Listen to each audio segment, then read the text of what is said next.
que tu peux lever tes deux mains où tu es? Je voudrais qu'en quelques secondes, tu contemples la bonté de Dieu, sa fidélité envers toi. Et sur base de ce que Dieu a fait dans ta vie, je voudrais que tu élèves ta voix en 1 minute, commence à adorer le Seigneur, commence à glorifier son nom, commence à élever le nom de Dieu avec tes propres mots.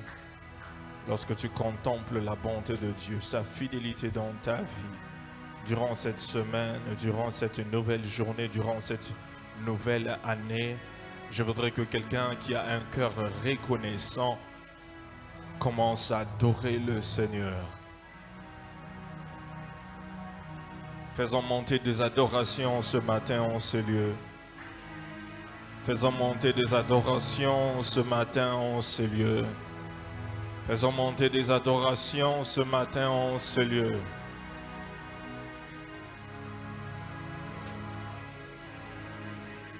Faisons monter des adorations. Un chrétien reconnaissant de la bonté du Seigneur, de sa fidélité envers toi depuis que cette année a commencé. Tu as au moins une raison pour laquelle tu peux être reconnaissant envers Dieu. Une raison pour laquelle tu peux être reconnaissant envers Dieu.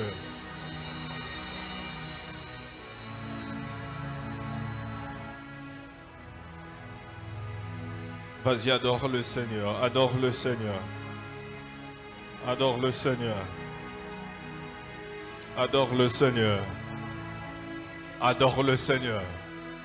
Lebranama setekeli menanama.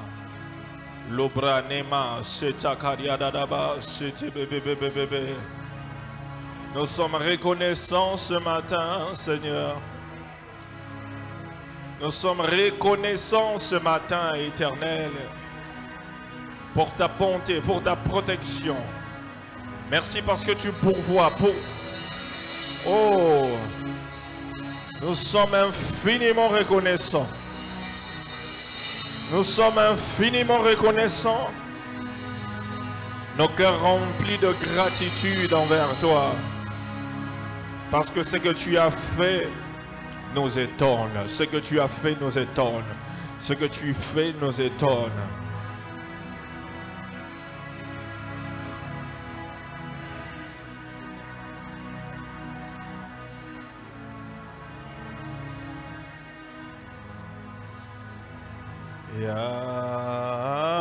Yahweh, nae kungu bamela.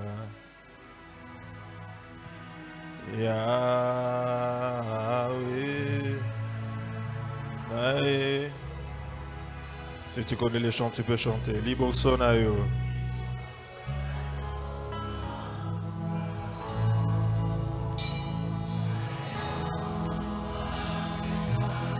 Maboko nanga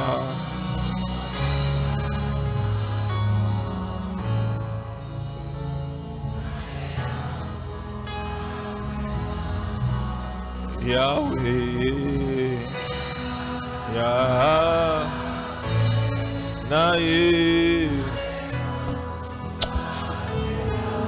Yahweh bisoto yelelo Tonzimi ondenzambe Oh liboso na yo liboso Ngayo yo na pusani Aya maboko nanga na tomboli Hey Nazelisi matesi koyo na gumba mi Yesu Oh Yahweh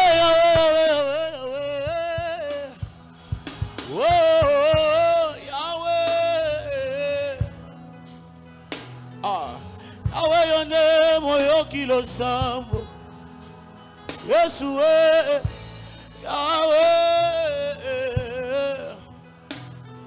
Libosona yo Libosona Mayo yo na pusani Yesu Maboko nanga etali yo Yesu Haya Gayo na pusani. Ah la la la la le. Biso totombolio. Haya Yahweh totombol. Lelo totombolio yes. Likolo maladie. Likolo ba situation compliquée. Yes, totomboli yes. Ah, na déclaré yosam amu yes. Hey, osama lamu. Oh Yahweh, Yahweh, Yahweh, Yahweh. Yahweh, na ekodu. Yahweh, Yahweh, Yahweh, na maboko na liboso na yo, bayo na pusani. Maboko na nga na tomboli.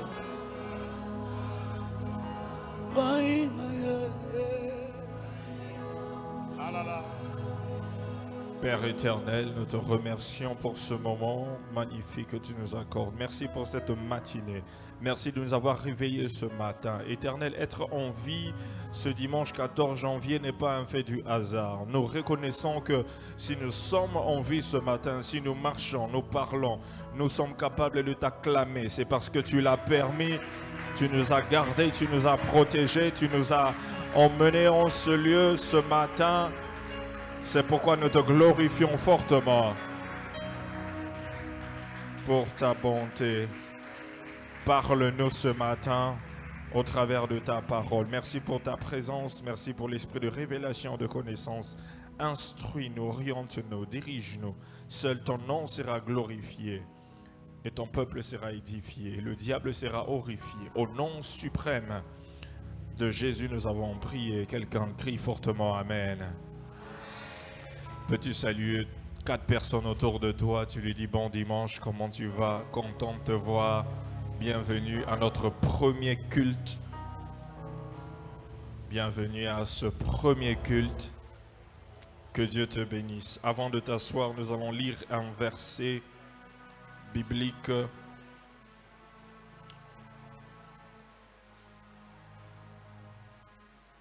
Josué chapitre 1, le verset 4. Josué 1, 4.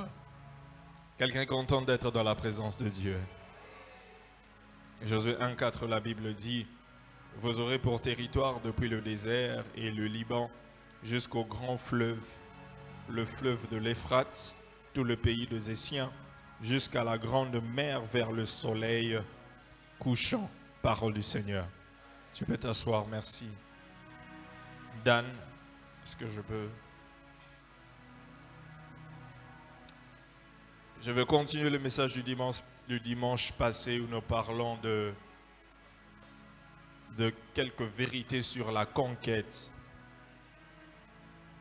Nous avons déjà parlé de plusieurs vérités sur la conquête. Premièrement, nous avons la première vérité dont nous avons développé sur la conquête. Nous avons dit que il faut comprendre la conquête selon Dieu. Pour conquérir, nous devons comprendre la conquête selon Dieu. Que si nous arrivons à conquérir, mais cela n'est pas fait selon que Dieu le perçoit, nous ne faisons que perdre du temps. La deuxième vérité, c'était quoi? C'était quoi la deuxième vérité? Hein? Pardon? Exactement. Celui qui veut conquérir doit être conquis par Dieu. Celui qui veut conquérir doit être conquis par Dieu. Nous avons dit que la première personne que Dieu est en train de viser dans la conquête, c'est d'abord toi qui es la cible. Tu es la cible de Dieu. Je parlais de la troisième vérité aujourd'hui. La troisième vérité à savoir sur la conquête est que la conquête est un combat. C'est une bataille. La conquête est un combat. C'est une bataille. Est-ce que tu peux le dire à ton voisin? La conquête est un combat.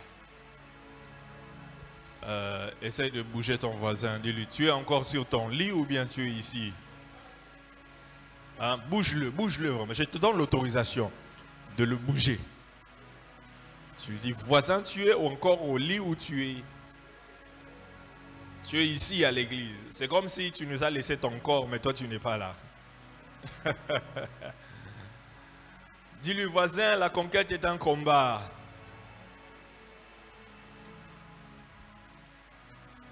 Frères et sœurs, vous ne pouvez pas prendre possession des choses que Dieu vous a promis sans combattre. Tu ne peux pas prendre possession des choses que Dieu t'a promises sans combattre.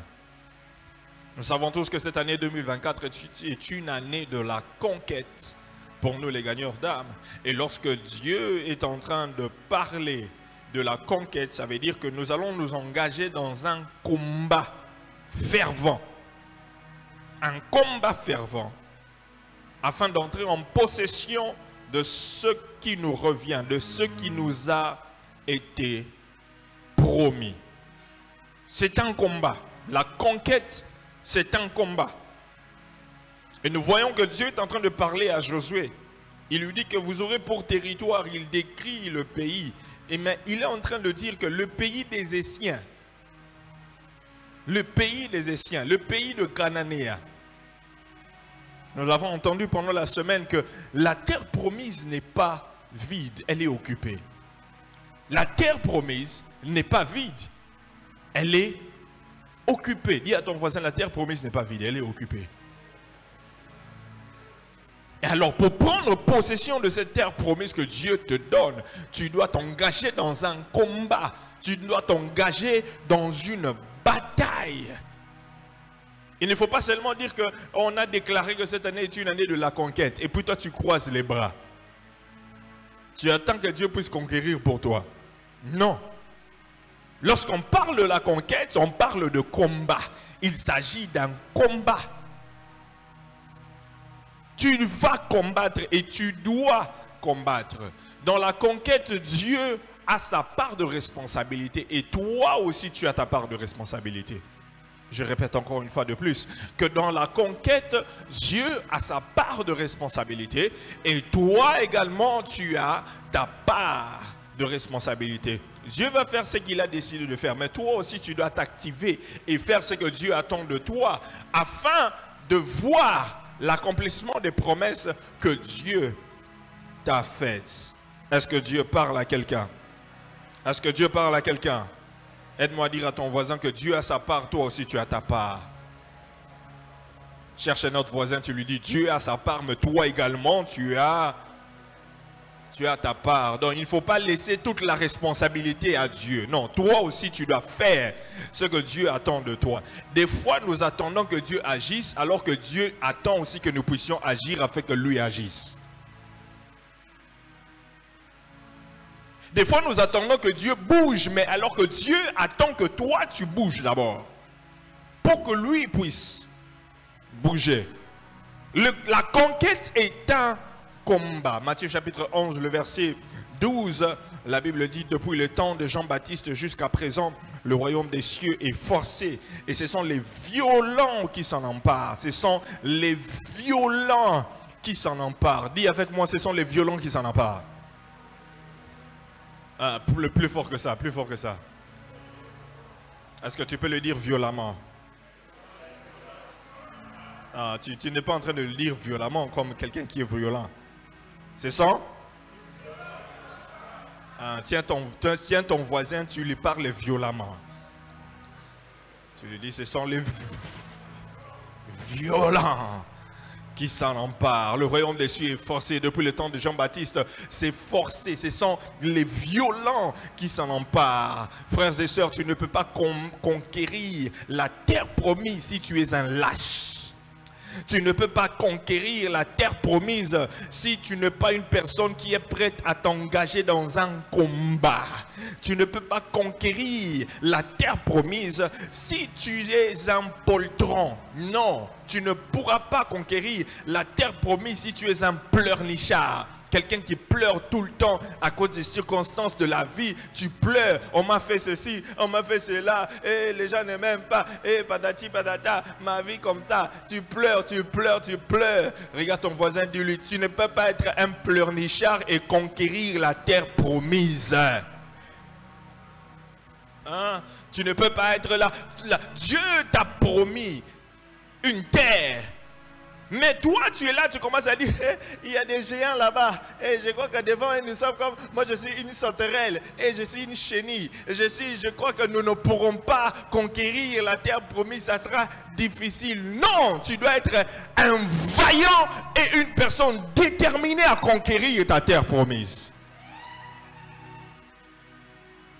Si tu veux conquérir ta terre promise, tu dois être déterminé à combattre.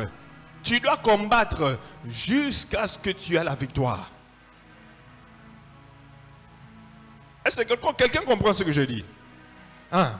Tu dois combattre jusqu'à ce que tu auras la victoire. Aussi longtemps que tu n'as pas eu la victoire, aussi longtemps que tu n'es pas entré en possession de ta terre promise, n'arrête pas de combattre, n'arrête pas de combattre, n'arrête pas de combattre, n'arrête pas de t'engager dans la prière jusqu'à ce que les promesses de Dieu se matérialisent dans ta vie, jusqu'à ce que tu palpes les promesses de Dieu, tu vois la manifestation de ce que Dieu t'avait dit. N'arrête pas de combattre. Oh, est-ce que je parle à quelqu'un? Est-ce que je parle à quelqu'un? Aussi longtemps que Jéricho n'est pas tombé, on ne cesse pas le combat. Aussi longtemps qu'on n'a pas pris possession de Canaan, le combat sera long et populaire.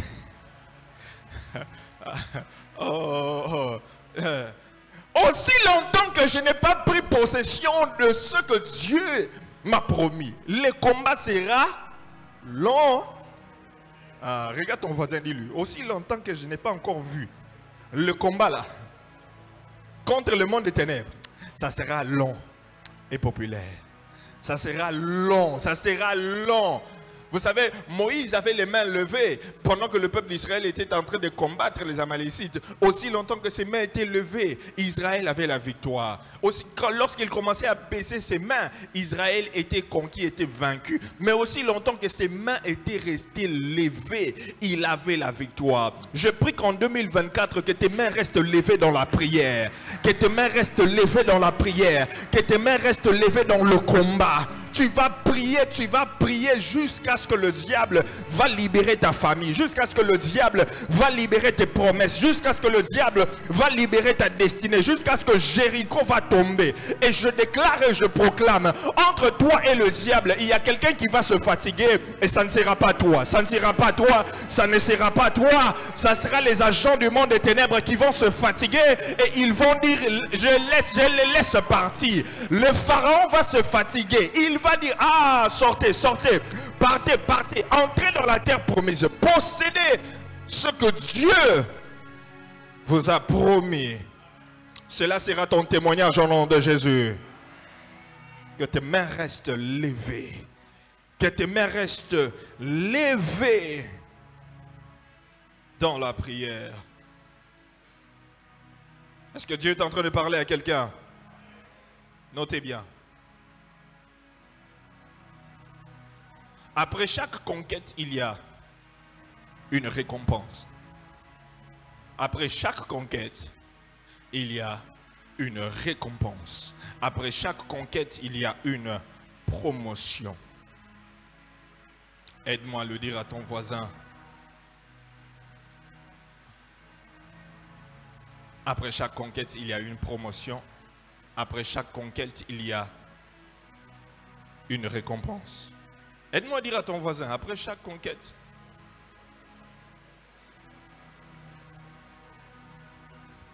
C'est comme si tu ne veux pas parler à ton voisin. Dis après moi. Après cette conquête, je serai récompensé. Dis-le comme si quelqu'un le croit vraiment. Comme si tu crois ce que tu dis. Après cette conquête, tu dis, après cette conquête, j'aurai une promotion. Oui, derrière chaque conquête, il y a toujours une promotion. Derrière chaque conquête, il y a toujours une récompense. Dans 1 Samuel chapitre 17, le verset 25 à 26, c'est l'histoire de David. La Bible dit, chacun disait, avez-vous vu s'avancer cet homme? C'est pour jeter à Israël un défi qu'il s'est avancé. Si quelqu'un le tue, le roi comblera de richesses. Il lui donnera sa fille et il affranchira la maison de son père en Israël. David dit aux hommes qui se trouvaient auprès de lui, que fera-t-on à celui qui tuera ce Philistin et qui ôtera l'opprobre de dessus Israël?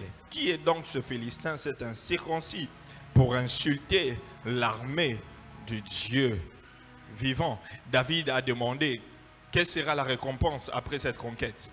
Parce qu'il savait qu'après une conquête, il y a toujours une récompense. Après chaque conquête, il y a toujours une promotion. Et la promotion dans le cas de David, c'était que celui qui tuerait Goliath, on lui donnerait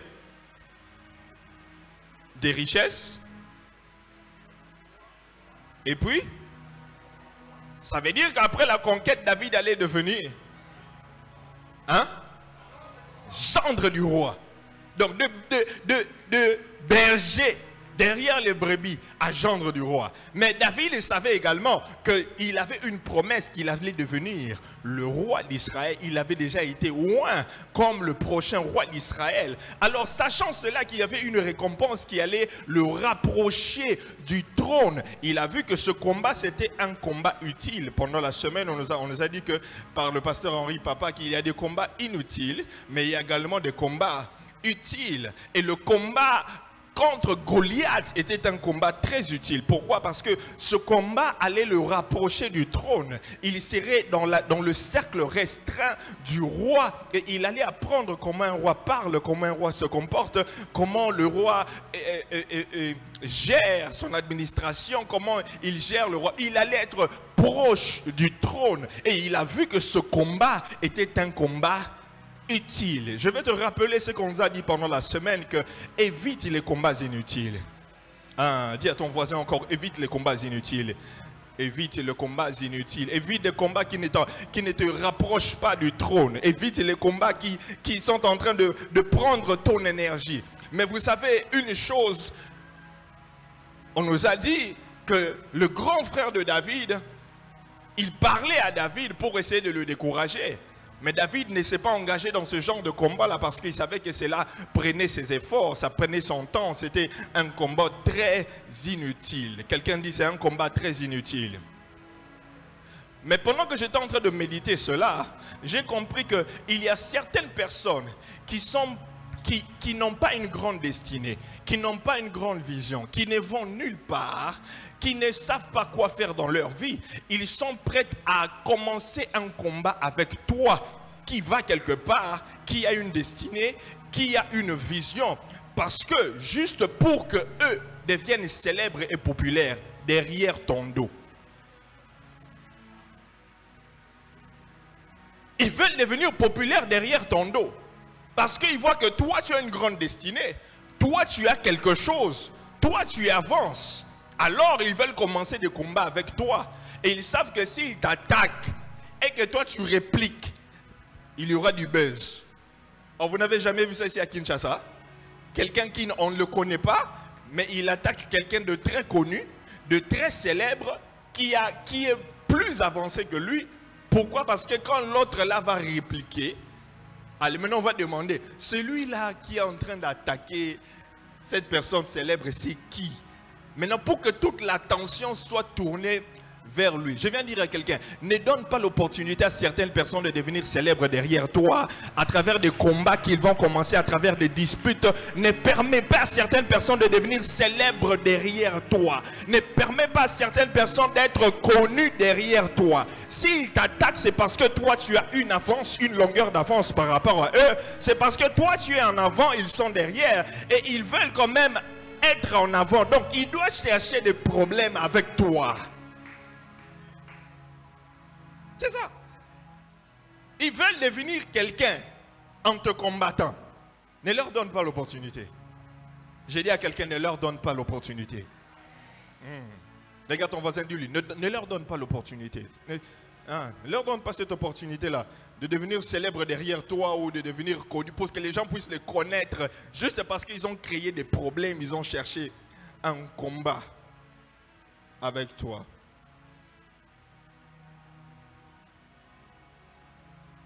La conquête est un combat. Voici ce que nous devons savoir sur les combats ou les batailles.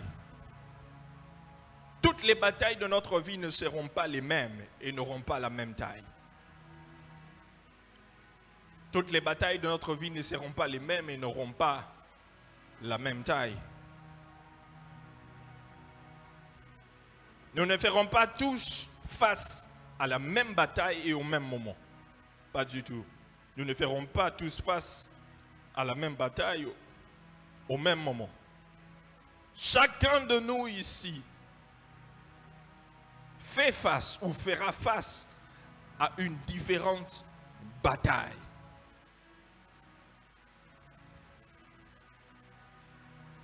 La conquête est un combat, c'est une bataille. Nous n'aurons pas la même bataille.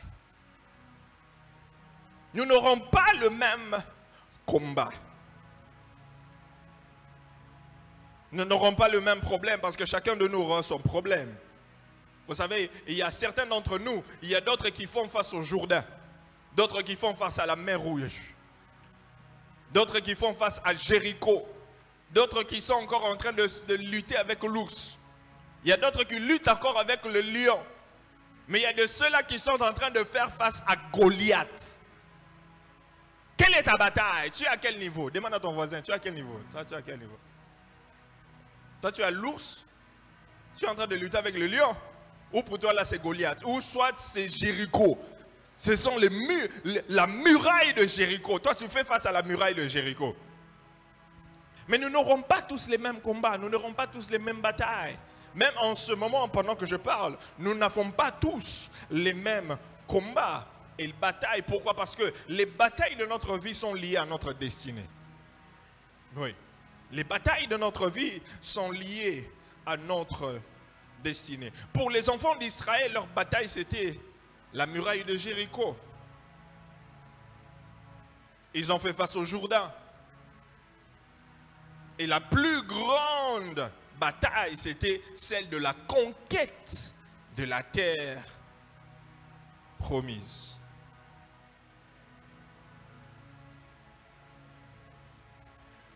Et lorsque nous parlons toujours des batailles, nous devons savoir que ce qui te dépasse ne dépasse pas Dieu.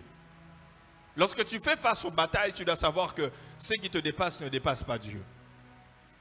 Ce qui te dépasse ne dépasse pas Dieu. Aide-moi à dire à ton voisin, ce qui te dépasse ne dépasse pas Dieu.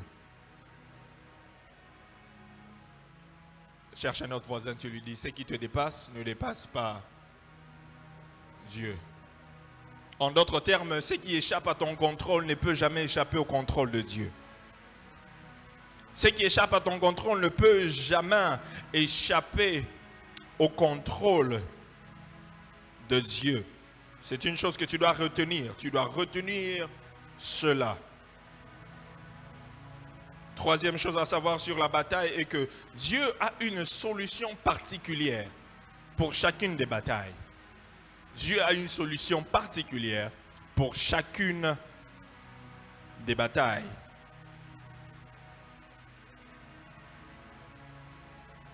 Alors, comment vaincre la bataille? Comment peux-tu vaincre la bataille? Comment peux-tu conquérir? Comment vaincre la bataille? Comment peux-tu conquérir? Nous allons prendre un exemple dans la Bible. Josué chapitre 6, le verset 1 à 5. Josué chapitre 6, le verset 1 à 5. La Bible dit ceci. Tu as trouvé? Tu as trouvé? La Bible dit Jéricho était fermé, barricadé devant les enfants d'Israël. Personne ne sortait, personne n'entrait.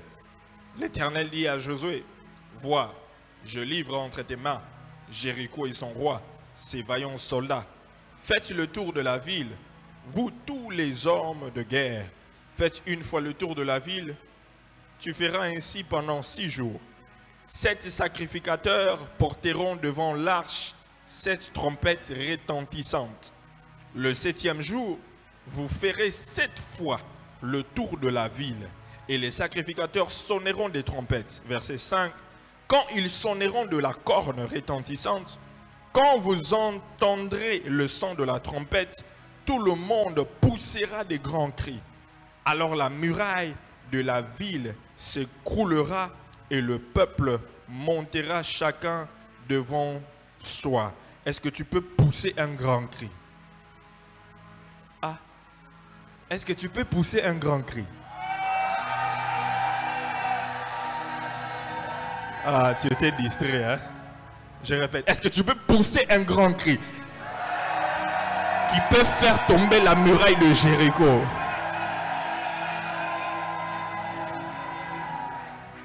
Pour vaincre, pour conquérir, pour faire tomber Jéricho, premièrement, tu dois apprendre à obéir à l'instruction divine. Tu dois apprendre à obéir à l'instruction divine. Tu dois apprendre à obéir à l'instruction divine. Est-ce que tu peux le dire avec moi? Je dois apprendre à obéir à l'instruction divine. Plus fort que ça. Encore une fois. Dis à ton voisin, tu dois apprendre à obéir à l'instruction divine. Suivre l'instruction divine, c'est permettre à Dieu de nous conseiller. Suivre l'instruction divine, c'est permettre à Dieu de nous diriger, de nous montrer le chemin, pendant que nous le suivons sans poser de questions. C'est ça, je répète. Suivre l'instruction divine, c'est permettre à Dieu de nous conseiller, de nous diriger, de nous montrer le chemin, pendant que nous le suivons sans poser de questions. Frères et sœurs, tu ne peux pas fonctionner dans le monde spirituel. Tu ne peux pas fonctionner dans le domaine de l'esprit. Tu ne peux pas conquérir si, préalablement, tu n'es pas capable d'obéir aux instructions que Dieu te donne. Si tu n'es pas capable d'obéir aux instructions que Dieu te donne, voici quelques avantages d'une instruction divine. Premièrement, l'instruction divine t'aide à savoir où être. L'instruction divine t'aide à savoir où être. L'instruction divine te donne la direction à prendre. L'instruction divine t'aide à savoir ce que tu dois faire et ce que tu dois éviter. Et si je peux même aller plus loin, l'instruction divine t'aide à savoir comment faire ce que Dieu te demande de faire. L'instruction t'aide à éviter, à savoir ce que tu dois éviter. Donc Dieu te donne une direction. Tu veux conquérir, mais tu dois savoir écouter Dieu. Tu dois savoir suivre les instructions de Dieu. Parce que Dieu contrôle, il est maître des temps et des circonstances. Il contrôle le monde entier. Il ne vit pas dans le temps, mais il vit dans l'éternité. Donc il connaît tout. Et lorsqu'il te donne une instruction claire, tu dois suivre l'instruction sans poser de questions.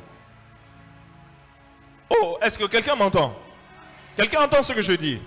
Tu dois suivre l'instruction sans poser des questions.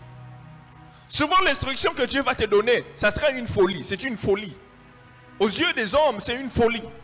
Mais Dieu me demande de faire ça, mais comment? Non, Dieu sait que si tu obéis, tu verras le miracle.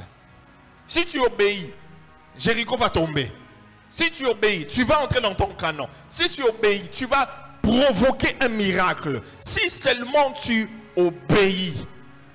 La Bible déclare que l'obéissance vaut mieux que le sacrifice. L'obéissance est très, très important. Dans le verset que nous venons de lire dans Josué, le chapitre 6, le verset 1 à 5, c'est Dieu qui donne une instruction claire à Josué afin de les permettre d'accéder dans Jéricho. Et voici l'instruction que Dieu leur donne. Voici la solution que Dieu leur donne. Il leur dit que vous allez faire une fois le tour de la ville pendant 6 jours. Ça veut dire pendant 6 jours, une fois. Chaque jour, vous faites une fois le tour de la ville. Lundi, vous faites le tour. Eh, ça me l'a dit, hein? Mardi, vous faites la même chose. Une fois. Combien? Une fois. Mercredi, jeudi, 3 fois. Hein? Jeudi 3 fois. Combien? C'est pas 3 fois. Non, l'instruction c'est une fois.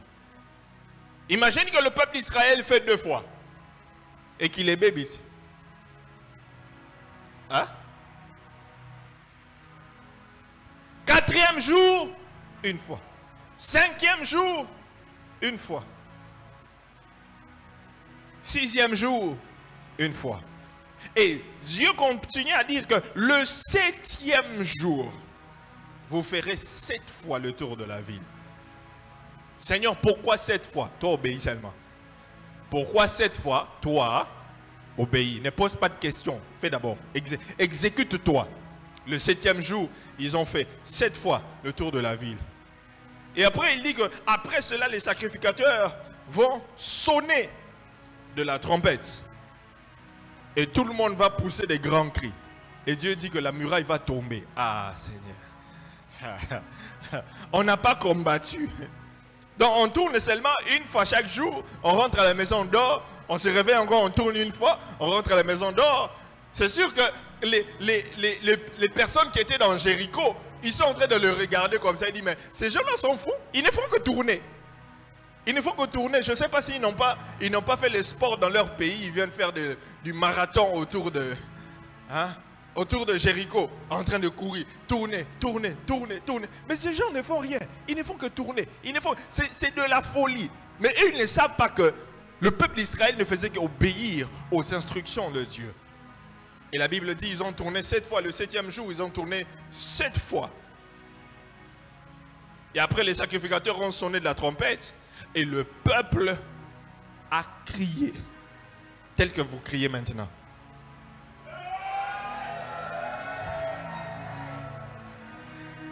Je répète. Les sacrificateurs ont sonné de la trompette. Et le peuple a crié. Et la Bible déclare que pendant qu'ils étaient en train de crier, Jéricho est tombé. Jéricho est tombé. Miraculeusement, Jéricho est tombé. Ils n'ont fait aucun effort. Ils n'ont pas lancé de roquettes. Ils n'ont pas eu de chars de combat. Mais seulement parce qu'ils ont obéi à l'instruction divine. Je déclare et je proclame que lorsque Dieu te parlera et tu obéiras aux instructions, tu vas voir des choses qui ne tombaient pas avant commencer à tomber. Tu vas voir Jéricho tomber. Tu vas voir les miracles de Dieu s'opérer de manière facile. Juste parce que tu obéis aux instructions de Dieu.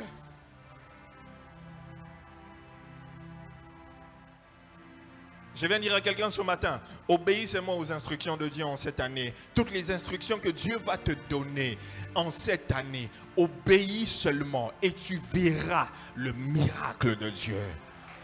Je te dis, et tu verras, tu vas expérimenter la conquête.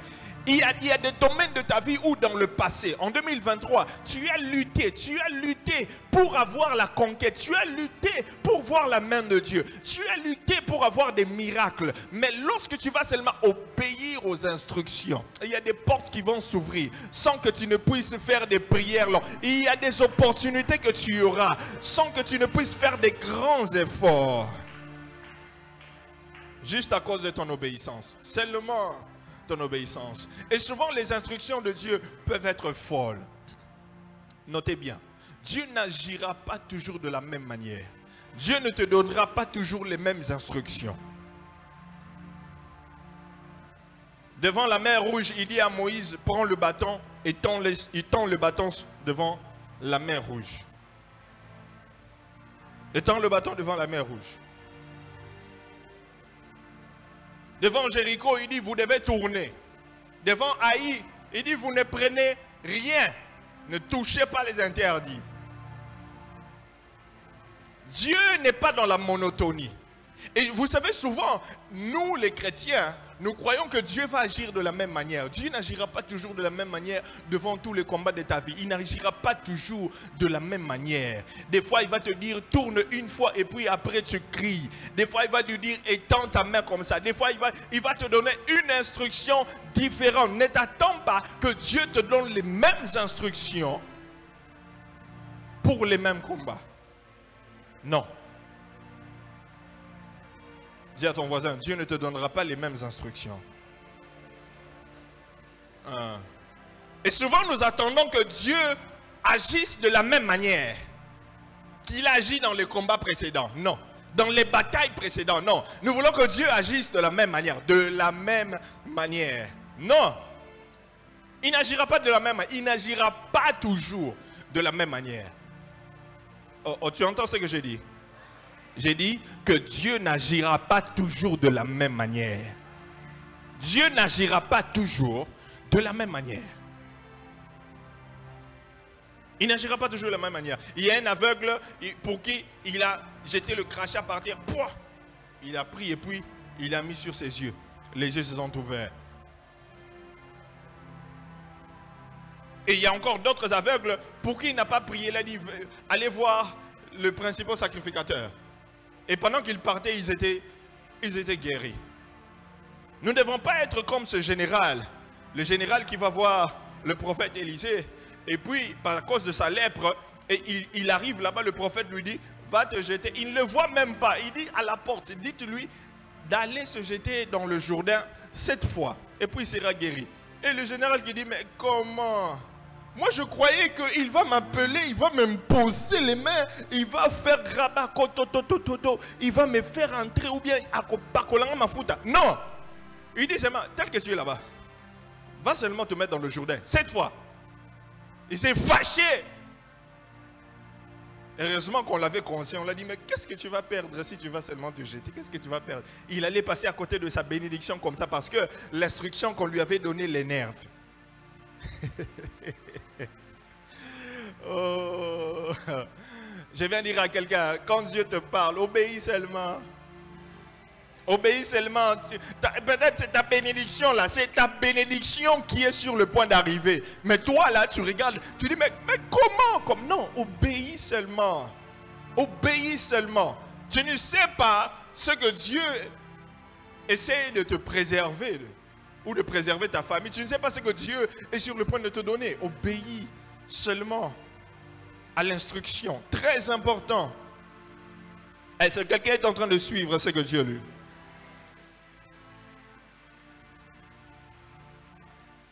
Moïse devant la main rouge, l'instruction donnée par Dieu, c'était simplement de lever sa main, de lever sa verge et de tendre sa main. Et la main rouge était divisée en deux. Josaphat, face aux Moabites et aux Ammonites, dans 2 Chroniques, chapitre 20, le verset 20 à 23, l'instruction que Dieu lui avait donnée, c'était de chanter des louanges à l'Éternel. C'était de chanter et l'Éternel a combattu pour eux. C'était simplement de chanter. Pas de combattre, de chanter.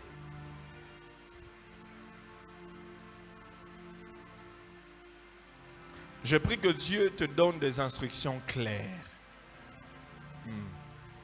Que Dieu te donne des instructions claires. Devant ce combat-là, de cette année, le combat que tu as en cette année 2023, que tu veux conquérir là, que Dieu te donne une instruction claire. Que Dieu t'accorde une instruction claire. Il y a aussi quelqu'un d'autre, Jacob. Jacob, lorsqu'il était chez Laban, dans Genèse chapitre 31, le verset 10 à 11. Jacob a travaillé chez Laban pendant 14 ans. Et à chaque fois, Laban était en train de changer son salaire, changer son salaire, changer son salaire. Et lui-même, Jacob est en train de dire que tu as changé mon salaire 10 fois. Et lorsqu'il était sur le point de partir, de quitter Laban, de prendre ses femmes et ses enfants et tout ce qui lui appartenait, et Dieu lui parle en songe, lui donne une instruction.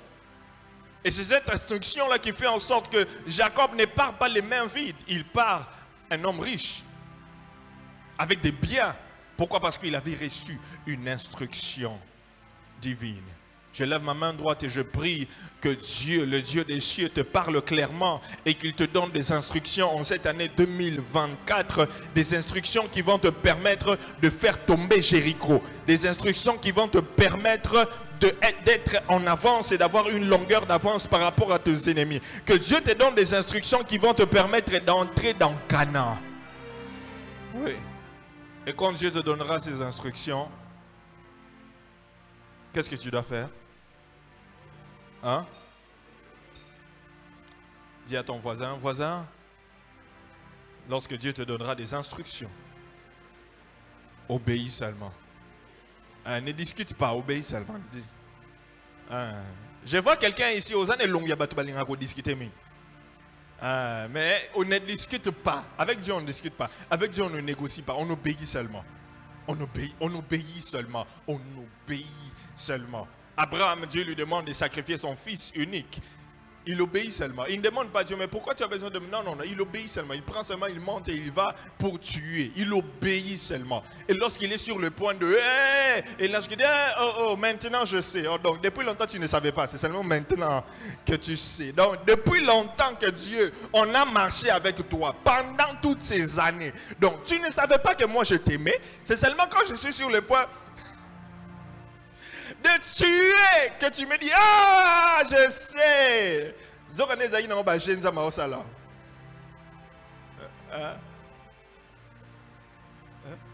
c'était seulement un test. Hein? Dieu voulait seulement voir. Il voulait seulement voir. Mais il voulait seulement voir si tu obéis. Vous savez, il y a des tests que Dieu te donnera pour juste voir le degré de ton obéissance. Oh, tu ne m'as pas compris. Tu ne m'as pas compris. Il va juste voir le degré de ton obéissance. Il va juste voir le degré de ton obéissance. Vous savez, le mois de janvier, de février, c'est quoi? Qu'est-ce que nous donnons? Nos prémices. Nos prémices, ça veut dire que nous prenons tous nos salaires, nous prenons tous nos profits, nous donnons tous nos bénéfices, nous prenons tout. C'est de la folie. Mais Dieu va juste voir. J'ai donné une instruction. C'est pour vous aider. Je vais t'épargner de quelque chose en cette année. Donne les premiers salaires de l'année. Tout. Mais Seigneur, c'est 10 000 $, c'est 15 000, c'est 3 000, c'est 100 $. Je n'ai vu que de ça. Dieu dit, donne tout. C'est une instruction. Vas-tu obéir ou tu vas commencer à discuter avec le Seigneur? Discuter avec le Seigneur. Imaginez si Abraham discutait avec le Seigneur. Imaginez si il discutait avec le Seigneur. Il disait, je ne vais pas donner mon fils unique. Je ne vais pas donner. Ou le peuple d'Israël qui dit que nous n'allons pas tourner devant Jéricho, autour de Jéricho. On ne va pas tourner, non. Seigneur, envoie seulement tes anges. Envoie que tes anges descendent. Éternel, les anges descendent, que le feu descende sur Jéricho. Consume tout. Non, Dieu dit tourne. Ici, ce n'est pas le feu. Toi, tourne.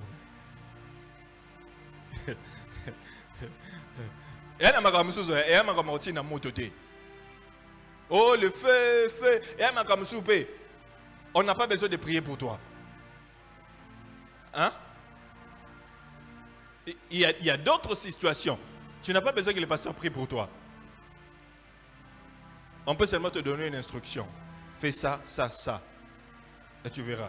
Et toi, tu vas discuter avec Dieu. Et tel lieu.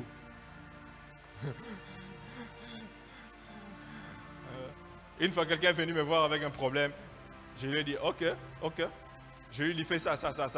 Oh non, pasteur, j'ai besoin que tu pries pour moi. J'ai dit, non, c'est pas question de prière. Fais ce que je te dis. Oh, pasteur, j'ai dit, fais ce que je te dis. C'est l'instruction que je te donne. Fais ça. Et tu verras. Le miracle que tu as besoin n'a pas besoin d'imposition des mains. Ça a besoin juste de ton obéissance. C'est le général. Le général avait besoin de l'imposition de main, mais Dieu voulait voir son obéissance. Ce n'est pas l'imposition de main. Oh non, le prophète ne m'a pas imposé les mains. Non, tu n'as pas besoin d'imposition de main. Ton obéissance attirera le miracle.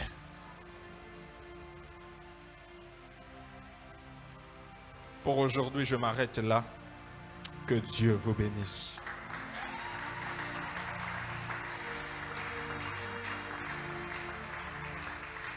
Lève-toi où tu es.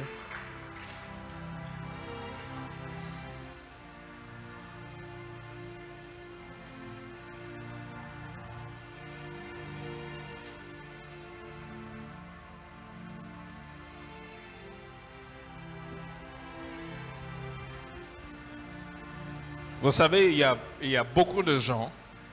Lève-toi, tout le monde se lève. Il y a beaucoup de gens qui ont reçu, qui avaient reçu des instructions claires venant de Dieu par rapport à une certaine situation qu'ils devaient conquérir, mais ils n'ont pas obéi. Ils n'ont pas obéi.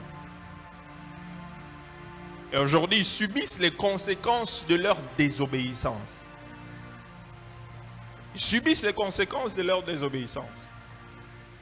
Si je dois commencer à vous donner des témoignages de ce que je suis en train de vous dire, il y en a beaucoup. Des gens à qui Dieu a donné des instructions mais n'ont pas voulu obéir. Ils ont voulu faire, ils ont discuté avec Dieu. Je sais que pendant que je parle, il y a des gens ici. Dieu t'avait donné des instructions claires. Tu n'as pas obéi. Alors qu'à travers cette obéissance, tu devais conquérir, tu devais avoir la victoire. Mais tu n'as pas obéi. Je voudrais qu'en une minute, tu fermes tes yeux, tu inclines ta tête, tu lèves tes deux mains et tu demandes pardon à Dieu s'il y a des instructions que Dieu t'avait données que tu n'as pas obéi. Vas-y, demande pardon au Seigneur. Demande pardon au Seigneur. Toi-même, tu connais. Toi-même, tu sais clairement que Dieu t'avait parlé, mais tu as refusé d'obéir.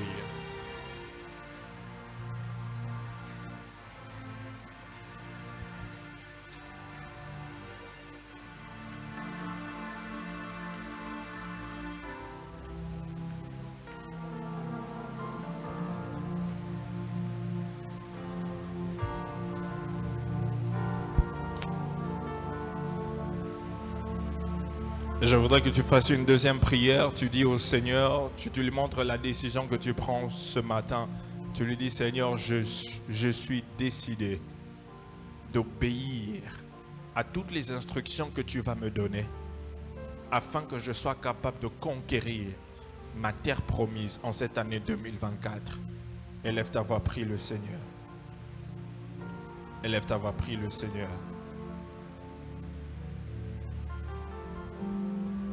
Il y a certaines choses qui ne demanderont pas la prière, mais simplement l'obéissance. Élève ta voix, prie le Seigneur, prie le Seigneur. Prie le Seigneur. Je dis, Seigneur, je me décide, je décide de t'obéir. Tout ce que tu me diras de faire, le chemin que tu me demanderas de prendre, tout ce que tu me demanderas de faire, toute instruction que tu me donneras, que ce soit au travers de la parole, que ce soit au travers de mes temps de prière, que ce soit au travers de ton serviteur. Seigneur, je vais obéir. Je vais obéir. Élève ta voix, prie le Seigneur, prie le Seigneur, prie le Seigneur.